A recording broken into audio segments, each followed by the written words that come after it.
क्या आपने कभी सुना है कि द्वितीय विश्व युद्ध के दौरान एक ऐसा गुप्त ऑपरेशन चलाया गया था जिसमें दुश्मन को हराने के लिए गोला बारूद या हथियारों की जगह डाक का इस्तेमाल किया गया?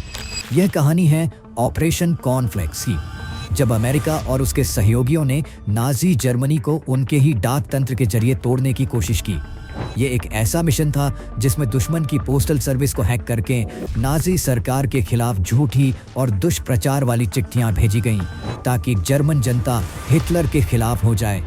द्वितीय विश्व युद्ध 1939 से 1945 तक चला और इसने दुनिया को पूरी तरह बदल दिया। अमेरिका और ब्रिटेन को पता था कि सिर्फ लड़ाई के मैदान में जीतने से नाजी शासन को गिराया नहीं जा सकता।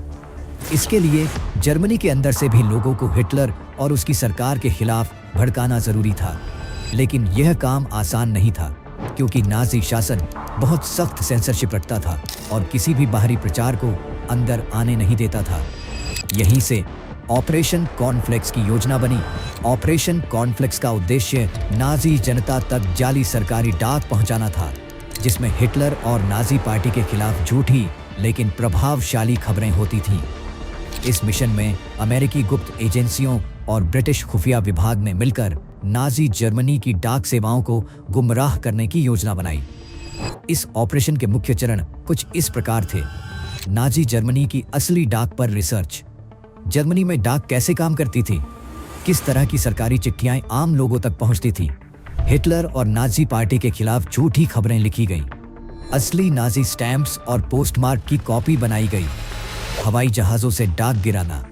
अमेरिकी और ब्रिटिश विमान जर्मनी के डाक ट्रेनों पर बमबारी करते थे। जब ट्रेन नष्ट हो जाती तो एजेंट्स वहीं असली जैसी दिखने वाली जाली चिट्ठियां बिखेर देते थे।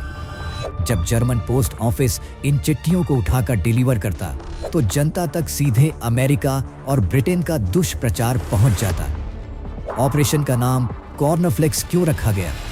इस मिशन का नाम ऑपरेशन कॉर्नफ्लेक्स इसलिए रखा गया क्योंकि सुबह के नाश्ते के समय नाजी जनता के पास यह जाली डाक पहुंचती थी।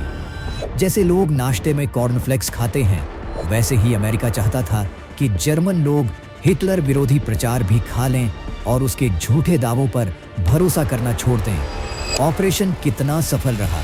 ऑपरेशन कॉर्नफ्लेक्स पूरी तरह से सफल नहीं हुआ, लेकिन इसका असर जरूर पड़ा।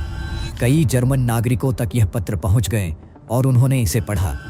हिटलर विरोधी प्रचार का असर कुछ इलाकों में दिखने लगा। नाजी प्रशासन को अपनी पोस्टल सर्विस पर शक होने लगा और वे अपनी सुरक्षा बढ़ाने लगे।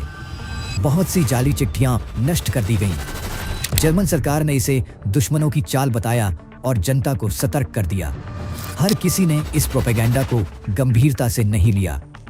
हालांकि यह अपने आप में एक अनोखा और क्रिएटिव मिशन था जिसमें बमों के बजाय चिट्ठियों का इस्तेमाल किया गया।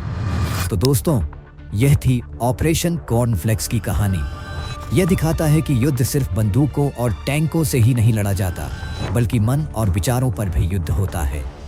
इस ऑपरेशन की सबसे बड़ी सीख क्या है? युद्ध में प्रचार, प्रोपेगेंडा कितना महत्वपूर्ण होता है। क्या आपको लगता है कि ऑपरेशन कॉर्नफ्लेक्स सफल रहा या असफल? नीचे कमेंट में अपनी राय जरूर बताएं।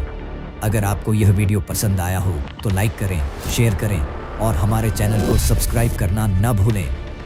हम जल्दी ही एक और रोमांचक कहानी के साथ लौटेंगे। धन्यवाद।